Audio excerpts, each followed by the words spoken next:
పితా పుత్ర పవిత్రాత్మ నామమున ఆమెన్.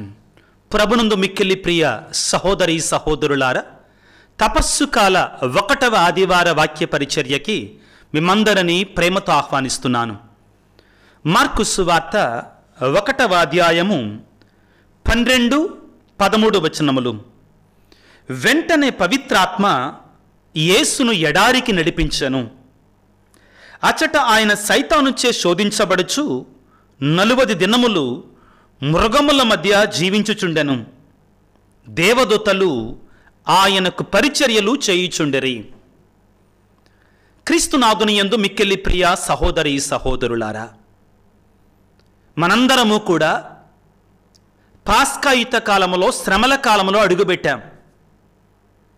ఈ శ్రమల కాలములో మనందరము కూడా సైతాను చేత శోధించబడతాము, శోధనలు ఎక్కువైతాయి అని మన ప్రియమైన దేవునికి తెలుసు. కాబట్టే ఈ శ్రమల కాలపు మొట్టమొదటి ఆదివారం నాడే శోధనని ఎలా జయించాలి, శోధనలు వచ్చినప్పుడు ఏ రీతిగా ఉండాలి అనే అంశాన్ని ధ్యానం చేయమని మనందరినీ కూడా దేవుని యొక్క వాక్యం ఆహ్వానిస్తుంది. ఒక బ్యాంకులో ఆ బ్యాంకుకు మేనేజర్గా ఉండటానికి ఒక ఉద్యోగం కొరకై చాలామంది ఉద్యోగ అర్హులందరూ కూడా ప్రయత్నం చేశారు. రాత పరీక్ష అయిపోయింది. అయిపోయిన తర్వాత ఒక అమ్మాయి సెలెక్ట్ అయింది, ఇంకా కొంతమంది కూడా సెలెక్ట్ అయ్యారు. వాళ్ళకి ఓరల్ ఇంటర్వ్యూ కూర్చొని ఇంటర్వ్యూ చేసేటువంటి వారు ఉంటారు. ఈ అమ్మాయి ఇంటర్వ్యూ కోసం వెళ్ళింది. ఇంటర్వ్యూ గదిలోకి వెళ్ళగానే ఒక 4 ఆఫీసర్స్ పరీక్ష పెట్టేటువంటి వాళ్ళు ఉన్నారు. ఆ ఇంటర్వ్యూలో చివరికి ఎవరైతే పాస్ అవుతారో వాళ్ళే బ్యాంకు మేనేజర్గా అపాయింట్ చేయబడతారు, ఆ ఉద్యోగాన్ని పొందుకుంటారు. అయితే ఆ యువతి ఆ పరీక్ష ఆ ఇంటర్వ్యూ గదిలోనికి వెళ్ళిన తర్వాత కూర్చున్న తర్వాత వాళ్ళు చెప్పిన మొట్టమొదటి మాట ఏమిటంటే, అమ్మా, ఆ మూలన ఒక ఇనప బీరువా ఉంది. నీ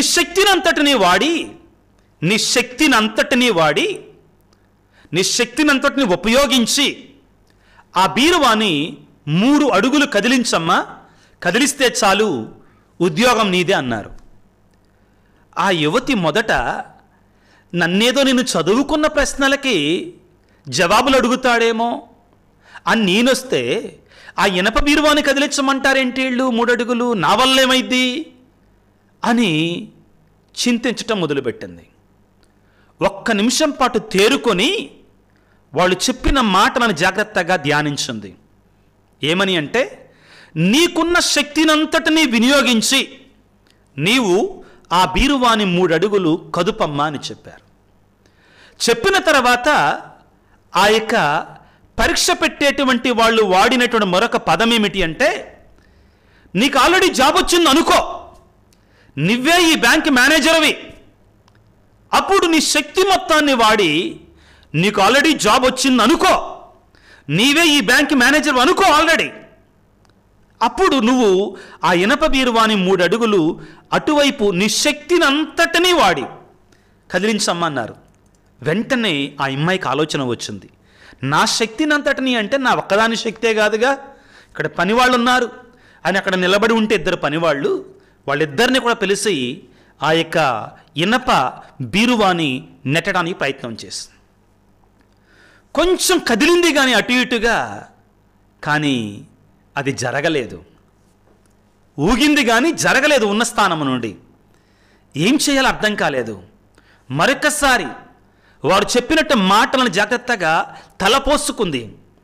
నీ శక్తిని అంతటినీ వాడి అనగానే ఆ యువతి ఆ పరీక్ష పెట్టేటువంటి ఆఫీసర్స్ దగ్గరికి వెళ్ళి, సార్ మీరు నాకు హెల్ప్ చేయగలరా? ఎవరైతే ఆమెకు పరీక్ష పెడుతున్నారో వాళ్ళ దగ్గరకే వెళ్ళి ఈ స్త్రీ, చూడండి పిల్లారా, మీరు నాకు హెల్ప్ చేయండి దయచేసి ఆ బీరువాని కొంచెం కదిలించటానికి అనగానే వాళ్ళు ఆశ్చర్యపోయారు. వాళ్ళు కూడా వచ్చి సుమారుగా ఆ యువతి, 2 పనివాళ్ళు, పరీక్ష పెడుతున్నటువంటి 7 కలిసి ఆ బీరువాని ఎత్తి సులభంగా ఆ ప్రక్కన పెట్టేసేశారు. అప్పుడు ఆ పరీక్ష పెట్టేవాళ్ళు ఆ యువతిని ప్రశ్నించారు, ఏం నేర్చుకున్నావమ్మా నీవు దీని ద్వారా అంటే ఆ యువతి చెప్పటం ప్రారంభించింది, మీరు నాకు ఈ ఎగ్జామినేషన్, ఈ పరీక్ష ఏమిటంటే ఈ పరీక్ష పెట్టగానే నేను భయపడిపోయాను. నేను ఒక యువతిని కదా, నా బలం ఎలాగ సరిపోతుంది అని నేను మిమ్మల్ని నిందించడానికి ప్రయత్నం చేశాను మొదట్లో. కానీ తరువాత మీరు చెప్పినటువంటి మాటలు నేను జాగ్రత్తగా తలపోసుకున్న తర్వాత అప్పుడు అర్థమయ్యింది, నా శక్తి అంతటిని అంటే నేను మాత్రమే నా శక్తి కాదు. నేను ఈ బ్యాంక్ మేనేజర్ అయిన తర్వాత ఈ బ్యాంకులో ఉన్నటువంటి వారంతా నా శక్తే. నాకు దేవుడిచ్చినట్టు ఆ జ్ఞానాన్ని ఉపయోగించి నేను అందరినీ కూడా క్రోడీకరించుకోవాలి. అన్ని ఆయుధాలు ఉపయోగించాలి. నా జీవితంలో సమస్యలు వచ్చినప్పుడు, ఈ బ్యాంకు పగ్గాలు చేపట్టినప్పుడు, నా జీవితంలో ఈ బ్యాంకు విషయంలో సమస్యలు వచ్చినప్పుడు నేను అందరి సహకారాన్ని తీసుకోవాలి. అప్పుడు అర్థమైంది నాకు, మిమ్మల్ని కూడా అడగొచ్చు, మీరు కూడా నా శక్తే, నా శక్తిలో మీరు భాగమే. మిమ్మల్ని అడిగాను, నేను ఆ పరీక్షకి ఆ సమస్యని నేను పరిష్కరించగలిగాను అని చెప్పాను. క్రీస్తునందు మిక్కిలి ప్రియ సహోదరి సహోదరులారా, ఒకవేళ దేవుడు ఈ రోజున మనతోటి కూడా ఈ శ్రమల కాలంలో అడుగు పెడుతూ ఉండగా, ప్రియమైనటువంటి బిడ్డ, నీ శక్తినంతటిని ఉపయోగించు, నీకున్నటువంటి శక్తినంతటిని ఉపయోగించు అంటున్నాడేమో. ఏమిటి ఆ శక్తి? దేవుడు నీకు ఇచ్చినటువంటి ఆయుధాలన్నిటినీ కూడా. నువ్వొక్కడవే గెలవలేవేమో, నీ వల్ల కాదేమో. యేసు ప్రభు ఎందుకు ఈ రోజున ఉపవాసం ఉండాలి, ఎందుకు ఈ రోజున సైతాను చేత శోధించబడాలి అంటే, ఆయన జయించినట్లుగా, ఆయన విజయాన్ని సాధించినట్లుగా, ఆయన నుండి మనం ఒక ఆదర్శాన్ని స్వీకరించి, గొప్ప ఆదర్శాన్ని స్వీకరించి మనము కూడా శోధనల మీద, సైతాను మీద విజయాన్ని సాధించగలగాలి. ఈనాడు ప్రియులకు దేవుని బిడ్డలారా, యేసు భగవానుడు ఎలా జయించాడు శోధనని మనందరికీ నేర్పిస్తున్నాడండి. ఇదిగో వాక్యాన్ని చదువుకుంటే, యేసు భగవానుడు ప్రియులారా, మార్కు సువార్త 1వ అధ్యాయం 12వ వచనములో వాక్యాన్ని శ్రద్ధగా ఆలకిస్తే, వెంటనే పవిత్రాత్మ ఆయనను ఎడారికి నడిపించను. ఎవరు నడిపించారు? పవిత్రాత్మ యేసును ఎడారికి తీసుకొని వెళ్ళింది. దానికంటే ముందు ఏం జరిగిందో ఒకసారి ధ్యానం చేద్దాం ప్రియులారా. ఏమిటి అంటే, మార్కు సువార్త 1వ అధ్యాయము 9వ వచనం నుంచి చదువుతున్నాను. అంతటా గలిలయ సీమలో నజరేతు నుండి యేసు వచ్చి యోర్దాను నదిలో యోహాను చేత బాప్తిస్మము పొందెను. ఆయన నీటి నుండి వెలుపలకు వచ్చిన వెంటనే పరమండలము తెరవబడేటయు, పవిత్రాత్మ పావురు రూపంలో తనపైకి దిగివచ్చుటయు చూచెను. ఎవరు అభిషేకిస్తున్నారు యేసు ప్రభువుని? పరిశుద్ధాత్మ దేవుడు అభిషేకిస్తున్నాడు. ఈరోజు నేను వాక్యాన్ని ధ్యానం చేస్తుండగా నాకు తటస్థించినటువంటి మరొక కొత్త అంశం ఏంటంటే, ఈరోజు వాక్యముల ప్రియులారా, అరే యేసు ప్రభు శోధించబడింది ఆత్మను పొందుకోవటానికి ముందు కాదు. ఆశ్చర్యం ఏంటంటే, బాప్తిస్మం పొందిన తర్వాత, పరిశుద్ధాత్మ చేత నింపబడిన తరువాత శోధించబడుతున్నాడండి. అంటే నేను గురువునయ్యా కాబట్టి, అభిషేకం ఉంది కాబట్టి, లేకపోతే నేను జ్ఞానస్నానం పొందా కాబట్టి, దేవుని బిడ్డనయ్యా కాబట్టి సాతానికి నా మీద అధికారం లేదు. నో, అది చెల్లదండి, అది ఎలదో. యేసు ప్రభు మనకు ఉదాహరణ కదా, మనకు ఉదాహరణ ఇవ్వడానికే ఈ శోధన గురించి ధ్యానం చేయమంటున్నాడు ఈ రోజున. అర్థమవుతుందండి అందరికీ? ఎస్. కాబట్టి ఆత్మచేత నింపబడి, పరిశుద్ధాత్మ చేత నింపబడ్డాడు ఆయన. అయితే ఇక్కడ మనం చూడాల్సింది ఏంటంటే, యేసు ప్రభు ఒంటరి కాదు, ఇక్కడ పరిశుద్ధాత్మ తనతో ఉన్నాడు. ఇక్కడ ఆయన ప్రియులారా మనకు నేర్పిస్తున్నాడండి. ఆ తరువాత వాక్యాన్ని వింటే మనకు కొంచెం విచిత్రమైన ఆలోచనలు మనకు వస్తాయండి. ఏంటంటే, మార్కు సువార్త 1వ అధ్యాయము 11వ వచనంలో, అప్పుడు పరలోకం నుండి ఒక వాణి, ఇతడు నా ప్రియమైన కుమారుడు, నిన్ను గూర్చి నేను ఆనందించుచున్నాను, ఆనందభరితుడనైతిని. ఇదేం గొడవండి? ఒక్క వాక్యానికి ముందేమో ఇతడు నా ప్రియమైన కుమారుడు, ఇతని గురించి నేను ఆనందిస్తున్నానని తండ్రి దేవుడు చెప్పాడు, నా పరిశుద్ధాత్మ నీకు ఇస్తున్నాను పావుర రూపంలో అతని మీదకి పంపించాడు. ఒక వాక్యం దాటిన తర్వాత సాతానుకు వదిలేస్తాడా దేవుడు? ఇదేం దేవుడు? ఇదేం పరలోక తండ్రి? ఇదేం పరిశుద్ధాత్మ? ప్రియులకు దేవుని బిడ్డలారా, ఇక్కడే మనందరికీ కూడా గొప్ప సందేశం ప్రియులారా, గొప్ప సందేశం ఏంటంటే, ఇతడు నా ప్రియమైన కుమారుడు, ఇతని గురించి నేను ఆనందిస్తున్నాను అని ఎందుకు చెప్పాడు దేవుడు అంటే, ఇతడు ప్రాణం పోయినా కానీ సైతాను మాట వినడో, సైతానుకు లొంగడో, ఇతడు నా కుమారుడో. టెస్ట్ చేసుకోమను, పరీక్షించుకోమని సైతానుని కావాలంటే అప్పుడు జరుగుతుంది యుద్ధం ప్రియులారా. నీ గురించి నా గురించి కూడా అదే చేస్తాడు దేవుడు. నీ గురించి నా గురించి కూడా అదే చేస్తాడు పిల్లకు దేవుని బిడ్డలారా. యాకోబు పత్రిక 1వ అధ్యాయము 2వ వచనములో, నా సోదరులారా, మీరు పలు విధములైన పరీక్షలను ఎదుర్కొన్నప్పుడు మీరు అదృష్టవంతులుగా భావింపండి. ఇదేంటి? పరీక్షలు ఎదుర్కొన్నప్పుడు, శోధనలు వచ్చినప్పుడు మీరు అదృష్టవంతులని చెప్తున్నాడేంటి అంటే, ఎందుకంటే ఆ పరీక్షలో నువ్వు నెగ్గగలిగితే నువ్వు నిజమైన దేవుని బిడ్డవి అని నిరూపించుకుంటున్నావు. కాబట్టి నువ్వు ప్రారంభంలో ఉపమానంలో చెప్పుకున్నాం కదా, ఆ యువతి ఆ ఉద్యోగం కోసం వెళ్ళినప్పుడు నీ శక్తినంతా వాడమ్మా, కానీ ఈ యొక్క సమస్యకి పరిష్కారం పరీక్ష. టెంప్టేషన్ అంటే ఎగ్జామినేషన్, టెస్ట్ అని అర్థం అండి గ్రీకు భాషలో. టెంప్టేషన్ అంటే మరి ఏం లేదు, పరీక్ష అంతే అర్థం. ఆ అమ్మాయిని, ఆ యువతిని ఆ ఇనప బీరువా జరుపమ్మా అన్నది ఎందుకంటే నీ శక్తినంతా వాడు. మనము కూడా ప్రియులారా, దేవుడు మనకిచ్చిన శక్తినంతటిని వాడి సాతాను మీద విజయం సాధించాలి. ఎందుకంటే మిమ్మల్ని మీరు అదృష్టవంతులుగా భావించాలి అంటే, మీకు శోధనలు వచ్చినప్పుడు మీ విశ్వాసం అట్టి పరీక్షలను ఎదుర్కొనటం వలన మీకు సహనము దొరుకుతుంది. కానీ మీ సహనము విఫలము కాక తుది వరకు మేము తీసుకొని పోయినట్లు మీరు చూసుకోవాలి. We need patience in temptation. Impatient people become impulsive. Impulsive people are easy to commit sin. Impulsive people easily commit sin. Do not become impatient. Do not become impulsive. Do not commit sin. జాగ్రత్తగా ఆలకించండి పిల్లారా.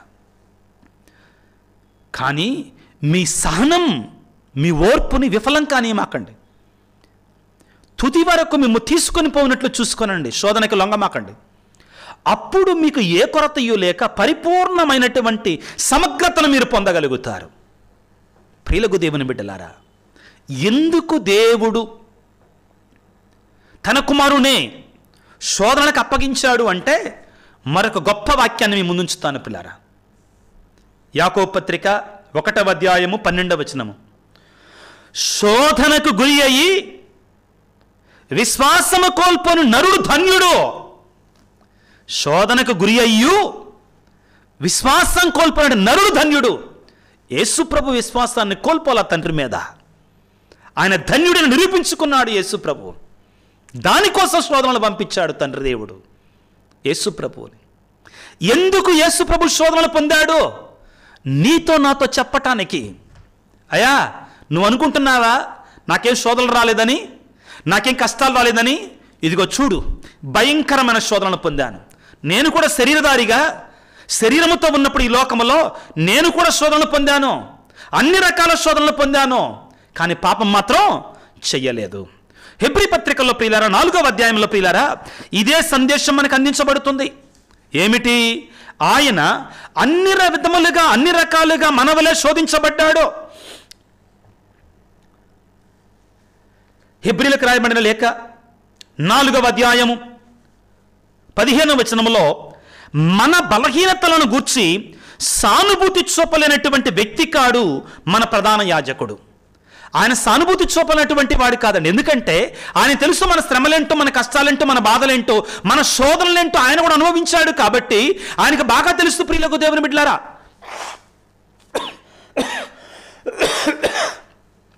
ఆయనకు బాగా తెలుసు మన శోధనలేంటో. ఎలా? సాతాను శోధించబడుతున్నాడు ఈ రోజున. హెబ్రీ పత్రిక 4వ అధ్యాయం 15వ వచనం, మన బలహీనతలను గురించి, మన శోధనలను గురించి సానుభూతి చూపలేనటువంటి ప్రధాన యాజకుడు కాడు మన ప్రధాన యాజకుడు. అంతేకాక మన వలె అన్ని విధములుగా శోధించబడి పాపము చేయని వ్యక్తి మన ప్రధాన యాజకుడు. పాపం చేయలా. కాబట్టి ప్రియులారా, శోధించబడటం పాపం కాదు. రోడ్డు మీద వెళుతున్నాం, ప్రాక్టికల్ థింగ్స్ చెప్తున్నాను. రోడ్డు మీద ఏదో ఒక అర్ధనగ్నమైనటువంటి బొమ్మ మనకు కనబడింది. అటు తిరగగానే ఏదో సినిమా వాల్ పోస్టర్ కనబడింది మనకి. చూసాం, కళ్ళటు పడ్డాయి. ఆహా, బాగుంది కదా అని ఊహల్లోకి వెళ్ళిపోయి మనసులో పరిపరి విధాలుగా ఇంకా వేరే చెడు ఆలోచనలన్నీ చేయటం పాపం అయిపోతుంది. మనసులో కూడా పాపం అంటది. పరస్త్రీని కామేచ్ఛతో పరికించునా పాపమని ప్రభు పలుకుతాడు కదా, దాని గురించి మాట్లాడు. దానికి బదులుగా అది చూసిన తర్వాత అయ్యో ఇది నాకు శోధన అని ముఖం తిప్పుకొని వెళ్ళిపోయాను. పాపం కాదది, ఇంకా పాపం కాదది. శోధనకి పాపానికి మధ్యలో సమయం ఉంటుంది. కొన్నిసార్లు 4-5 సెకండ్లే ఉంటుంది, 10 సెకండ్లే ఉంటుంది, 1 నిమిషమే ఉంటుంది. కొన్నిసార్లు గంటల గంటలు ఉంటుంది. ఆ సమయాన్ని మనం జాగ్రత్తగా వాడుకోవాలి. దేవుని స్వరం మనలో ఉండాలి ప్రియులారా. దేవుని యొక్క ఆత్మ మనలో ఉండాలి. సాతాను మీద మనం విజయం పొందాలంటే ప్రియులారా. కాబట్టి ఏమంటున్నాడు, యేసు ప్రభు మన వలె అన్ని విధములుగా శోధించబడి పాపము చేయని వ్యక్తి మన ప్రధాన యాజకుడు. ఎలా సాధ్యమైంది ఇదంతా కూడా ఆయనకి? ఏ విధంగా చేయగలిగాడు యేసయ్య ఇదంతా కూడా అంటే పరిశుద్ధాత్మతో ఉన్నాడు. ఆయన పరిశుద్ధాత్మతో నింపబడ్డాడు. ఒకవైపున పరలోకపు తండ్రి ఇతడు నా ప్రియమైన కుమారుడు అని పలికితే పరిశుద్ధాత్మ అభిషేకాన్ని అతను పొందుకున్నాడు. నీవు నేను కూడా ప్రియ దేవుని బిడ్డలారా, ఈ శ్రమల కాలంలో నా అంతట నేను సైతాను మీద విజయాన్ని సాధిస్తాను, నా అంతట నేను సాధిస్తాను, గెలుస్తాను అనుకుంటే పొరపాటు కూలిపోతాం, కమిలిపోతాం, కాలిపోతాం. ప్రియులారా, దేవుని యొక్క శక్తి కొరకే మనందరము కూడా ప్రార్థన చేయాలి, వేడుకోవాలి. ప్రియులకు దేవుని బిడ్డలారా, దేవుడు అంటండి తనను ప్రేమించే వారికట ఈ వరాన్ని ఇస్తాడట. ఏ వరాన్ని? సైతాను మీద విజయాన్ని సాధించే వరాన్ని దేవుడు ఇస్తాడు, శక్తిని. హెబ్రీ పత్రికలో 1వ అధ్యాయం 12వ వచనములో, శోధనకు గురి అయి విశ్వాసము కోల్పోని నరుడు ధన్యుడు. శోధన వచ్చినా కానీ విశ్వాసం కోల్పోకుండా ఉన్నట్టు మనిషి ధన్యుడు.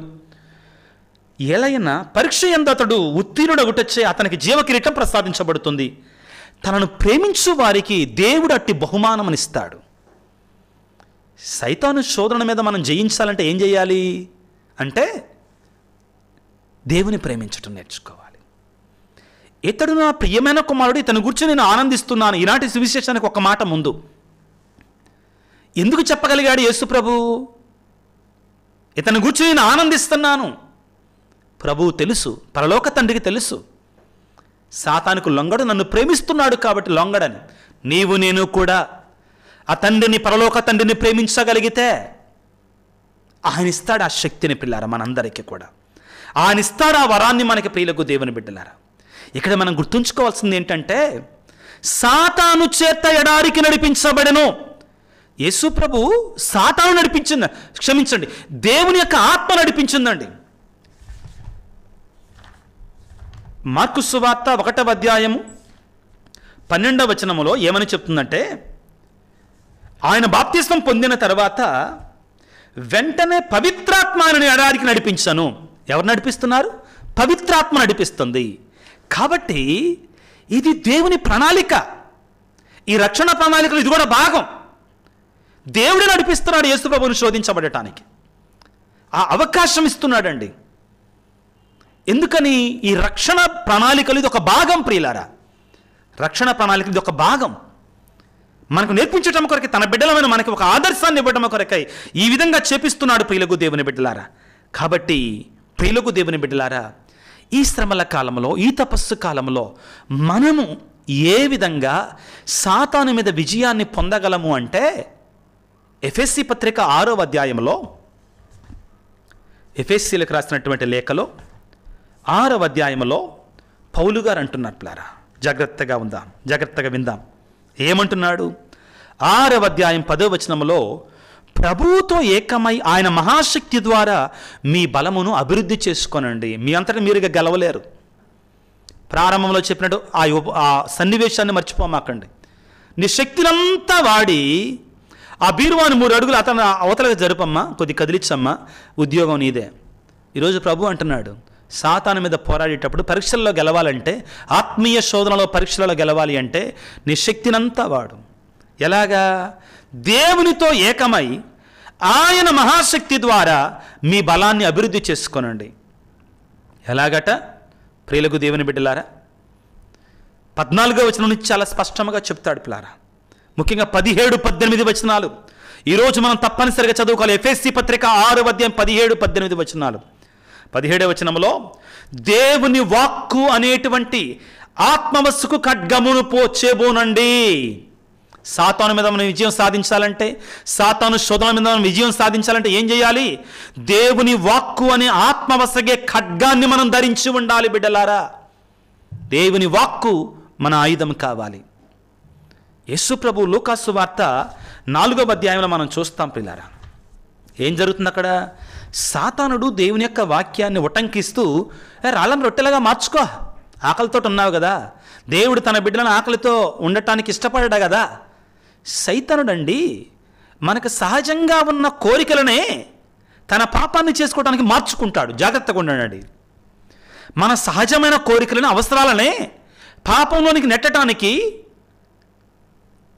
వాడుకుంటాడు.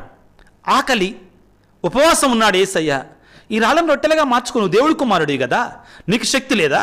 ఉంది కదా, ఏమైంది మార్చుకుని, నీ ఆకలితో ఉన్నావు, తండ్రి అర్థం చేసుకుంటాడులే. శోధన. ప్రభు ఏమన్నాడో తెలుసా? మనుష్యుడు కేవలము రొట్టె వలన మాత్రమే జీవింపడని రాయబడి ఉన్నది కదా, దేవుడు వచించు ప్రతి మాట వలన జీవిస్తాడు. సైతాను మీద విజయాన్ని సాధించటానికి ఒక వరం ఏంటంటే, ఒక ఆయుధం ఏంటంటే, వాక్కు అనే ఖడ్గం మనకు ఉండాలి తోడుగా. యేసయ్య వాక్కు అనే ఖడ్గముతోటే విజయాన్ని సాధించాడు. ఇక రెండవది ఏమిటంటే ప్రియులారా, 18వ వచనము, ఎఫెసీ పత్రిక 6వ అధ్యాయం 18వ వచనము. దీనికి అంతకును దైవ సహాయం కొరకు ప్రార్థింపుడు. ఎలా ప్రార్థించాలి మనం? ఆత్మ ప్రేరణ అనుసరించి అన్ని సమయములందు ప్రార్థించండి. కనుకనే పట్టుదలతో మెలకువగా ఉండి దైవ ప్రజలందరి కొరకే సదా ప్రార్థించండి. 3 సార్లు వాడాడండి. వాటిలో ముఖ్యమైన మాట ఏంటంటే, ఆత్మలో ప్రార్థన చేయండి. వాక్కు అనే ఖడ్గం కూడా ఎలా? ఆత్మవసగే వాక్కు అనే ఖడ్గం ప్రియులారా. ఆత్మవసగే వాక్కు అనే ఖడ్గం. ఏ వాక్యం అంటే ఆ వాక్యం కాదండి. సాతానుకు మనకంటే ఎక్కువ వాక్యం తెలుసండోయ్. అవునవును, సాతానుకి ఎంత ధైర్యం అండి. ఆ సాతానుడికి ఎవరి దగ్గరకు వచ్చింది? అసలు దేవుని కుమారుడు యేసు ప్రభు దగ్గరికి వచ్చే బైబిల్లో ఉన్న వాక్యాలు చెప్పి, బైబిల్ అట్టుందిగా నువ్వు రాళ్ళను రొట్టెలుగా మార్చుకుని నన్ను ఆరాధించని చెప్తుందండి. ఎంత ధైర్యం!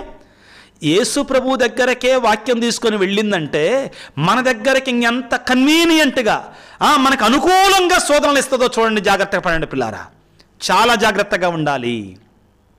అవును ప్రియులకు దేవుని బిడ్డలారా, చాలా జాగ్రత్తగా ఉండాలి. కన్వీనియంట్గా మార్చడానికి ప్రయత్నం చేయండి. మరి ఎలా జయించేది? నీవెంతవరకు వాక్యములో బలపడుతున్నావు? కొన్నిసార్లు బోధకుల ద్వారానే సాతానుడు శోధిస్తాడో, బోధకుల ద్వారానే చెప్పిస్తాడు. ఏం కాదులే, తపస్కాలంగా తినండిలే, తినకుండా ఉండటం ముఖ్యం కాదు, మాంసాలు కూడా తినొచ్చు, ఏం కాదు, ఇది సాతాను బోధన మాత్రమే. ఎవరైనా బాధపడితే బాధపడొచ్చు గాక. దేవుడే స్వయంగా ఉపవాసం ఉండి, దేవుడే స్వయంగా, యేసుప్రభువే స్వయంగా మీరు ఉపవాసం ఉండాలి, పెండ్లి కుమారుడు వెళ్ళేటువంటి రోజు వస్తుంది, అప్పుడు అందరూ నా శిష్యులు కూడా ఉపవాసం ఉంటారని మత్తయి శుభవార్తలో స్పష్టంగా చెప్పితే, యోహాను శిష్యులు వచ్చి, అయ్యా మేము ఉపవాసం ఉంటున్నాం, నీ శిష్యులు ఉపవాసం ఉండట్లేదంటే, మనుష్య కుమారుడు వారి నుండి తీసివేయబడే రోజులు వచ్చును, అప్పుడు వారు ఖచ్చితంగా ఉపవాసం ఉంటారని చెప్పాడు కదా. మరి కొత్త బోధనలు ఎందుకు ఉపవాసం ఉండాల్సిన అవసరం లేదని? అయితే ఉపవాసం నోటి ఉపవాసం మాత్రమే కాదు, కంటి ఉపవాసం చేయాలి, శరీర ఉపవాసం చేయాలి, చెవులు ఉపవాసం చేయాలి, అన్ని ఉపవాసాలు చేయాలి. ఇది మాట్లాడుతున్నాడు పాప ఫ్రాన్సిస్ గారు. దేని గురించి మాట్లాడుతున్నారు ఫ్రాన్సిస్ పాపు గారు? వాటిని తీసుకొని దానికి చెలవల పలవలద్ది వాళ్ళు ఇష్టం వచ్చినట్టుగా బోధించడానికి ప్రయత్నం చేస్తున్నారు. ఇది చెల్లదు ప్రియులారా. కాబట్టి ఆత్మవసగే వాక్కు అనే ఖడ్గం మనకి ఆయుధంగా ఉండాలి సైతాను మీద విజయం పొందాలంటే. రెండవది, ఆత్మ ప్రేరణ అనుసరించి ప్రార్థన చేయాలి మనం. ఇవి రెండు. యేసుప్రభు చేసింది ఇదే. ఆత్మను తన దగ్గర ఉంచుకున్నాడు, ఆత్మచేత అభిషేకించబడ్డాడు, ఆత్మ సంపన్నుడయ్యాడు. తండ్రి దేవుడు మరొక పక్కన ఉన్నాడు, నా ప్రియమైన కుమారుడు ధైర్యం చెప్పాడు. చివరిగా ప్రియులారా, వాక్కు అనే ఖడ్గముతోటి ఎదిరించి విజయాన్ని సాధించాడు. అటువంటి విజయాన్ని, అటువంటి శక్తిని నీకు నాకు ప్రసాదించమని ఆ దేవాతి దేవుని వేడుకుందాం పిల్లారా. ఈనాడు ఒకవేళ నీవు శోధనకు లోనైపోతున్నావా? సైతాను టక్కరి జిత్తులకి నువ్వు బానిసవైపోతున్నావా? వాక్యం చెప్పినట్లుగా ఎఫెసీ పత్రిక 6వ అధ్యాయం 11వ వచనంలో సైతాను టక్కరి జిత్తులను ఎదుర్కొనుటకై దేవుడు ప్రసాదించే సర్వాంగ కవచమును ధరించుమో. శోధిస్తూ ఉంటాడు. పేతురు గారు రాసినట్టు మొదటి లేఖ 5వ అధ్యాయంలో ప్రియులారా, సాతానుడు గర్జించి సింహములాగా పొదల మాట నక్కి ఎవరినైనా కబళింప చూస్తానికి సిద్ధంగా ఉన్నాడో. జాగ్రత్తగా ఉందాం ప్రియులారా. అవసరం జాగ్రత్త పడటం. శ్రమల కాలంలో దేవుని యొక్క గొప్ప దీవెనలు, అద్భుత శక్తిని మనం పొందుకోవాలంటే ప్రయత్నం చేస్తూనే ఉండాలి. దేవుని యొక్క ఈ యొక్క వాక్యాన్ని, పరిశుద్ధాత్మని, ప్రార్థనని, పరిశుద్ధాత్మని మనకు తోడుగా ఉంచుకోవాలి పిల్లారా. అవి మనకు తోడుగా ఉండగా ఈ సాతాను పిచ్చి పిచ్చి వేషాలన్నీ కూడా, డాంబికాలన్నీ కూడా మనల్ని ఏమీ చేయలేవు, శోధనని మనం ఏం చేయలేవు. కానీ అందరినీ శోధిస్తుంది సాతానుడు. శోధన పాపం కాదు, దాన్ని మనం పాపం వరకు తీసుకొని వెళితే, దానిలో మనం పడిపోతే అప్పుడు పాపంగా మారిపోతుంది. శోధన వస్తుందన్నప్పుడే జాగ్రత్త పడి పరిశుద్ధాత్మదేవ నాకు శక్తినివ్వయ్యా అని వేడుకుంటే మనల్ని అభిషేకిస్తాడు దేవుడు. తలలు ఉంచి ప్రార్థన చేసుకుందాం బిడ్డలారా. సర్వశక్తిమంతుడా, సర్వోన్నతుడా, ప్రేమగల తండ్రి, మీకు స్తోత్రాలు, వందనాలు తండ్రి. శోధనను గురించి, పాపాన్ని గురించి, శోధనలో జయించినప్పుడు నువ్వు మాకు ఇచ్చేటువంటి శక్తిని గురించి ప్రభువా మీరు మాకు నేర్పించి ఉన్నారు. మీకు స్తోత్రాలు, వందనాలు తండ్రి. ఈ తపో కాలంలో, ఈ ఉపవాస దినాలలో, ఈ పాస్కాయిత కాలంలో శోధనకు లొంగకుండా నీ శక్తిని మాకు దయచేయి తండ్రి. నీ ఆత్మను మాకు దయచేయి తండ్రి. నీ అభిషేకాన్ని మాకు దయచేయండి తండ్రి. నీ వాక్కు అనే ఖడ్గాన్ని మా నోటిలో ఉంచండి, మా హృదయంలో ఉంచండి. ప్రార్థన ద్వారా, ప్రార్థనా శక్తి ద్వారా ప్రభువా సైతానును జయించటానికి, సాతానుపై విజయాన్ని సాధించటానికి మాకు అనుగ్రహాన్ని, ఆశీర్వాదాన్ని దయచేయండి తండ్రి. ఈనాడు శ్రమల కాలంలో ప్రభువా దీక్ష చేబూరిన బిడ్డలందరినీ, ఈ శ్రమల కాలంలో ఉన్న ప్రతి కత్తోలిక క్రైస్తవ బిడ్డలందరినీ కూడా మీరు దీవించండి తండ్రి. ప్రభువా వారు చేపట్టినటువంటి 40 దినాలు ప్రభువా వారికి ఫలభరితంగాను, ఆశీర్వాదకరంగాను, దీవెనకరంగాను ఉండులాగున, వారి హృదయాలు ప్రజ్వరులాగునాను, వారి శరీరాన్ని కొల్లబరుచుకుంటుండగా, వారి యొక్క శరీరాన్ని ఉపవాసం ఉండి ప్రభువా కష్టపడుతుండగా ఆత్మ వెలిగేటట్లుగా దీవించండి నాయన. సాతాను శోధనను మమ్మ కాపాడండి నాయన. నీ శక్తిని మాకు దయచేయండి, నీ వరాన్ని మాకు ఇవ్వండి నాయన. ప్రత్యేకంగా ప్రభువా పాపములో శోధనలో పడిపోతున్న బిడ్డల కొరకే ప్రార్థిస్తున్నాము తండ్రి. నీ శక్తిని దయచేయండి ప్రభువా. ముఖ్యంగా ప్రభువా ప్రత్యేకమైన రీతిలో ప్రభువా కుటుంబాలలో సఖ్యత లేనటువంటి వారికి సఖ్యతనివ్వండి తండ్రి. మా కోసం ప్రార్థించండి స్వామిని ఎంతోమంది బిడ్డలు అడుగుతున్నారు. వారందరిని దీవించండి ప్రభా. లేవనెత్తండి నాయన, బలపరచండి నాయన, దృఢపరచండి తండ్రి. ఇదిగో ప్రభువా ఎవరైతే ఈ వీడియో క్రింద మెసేజ్లు ఉంచుతున్నారు వారందరిని దీవించమని, ఆశీర్వదించమని మా ప్రభు అయిన క్రీస్తు ద్వారా వేడుకొనుచున్నాము తండ్రి. ఆమెన్. ప్రభు మీతో ఉందరుగాక, మీ ఆత్మతో ఉందరుగాక. సర్వశక్తి గల సర్వేశ్వరుడు పిత, పుత్ర, పవిత్రాత్మ మిమ్మందరిని చల్లగా దీవించి ఆశీర్వదించి కాపాడుదురుగాక. God bless you. దేవుడు మిమ్ము దీవించుగాక. ఆమెన్.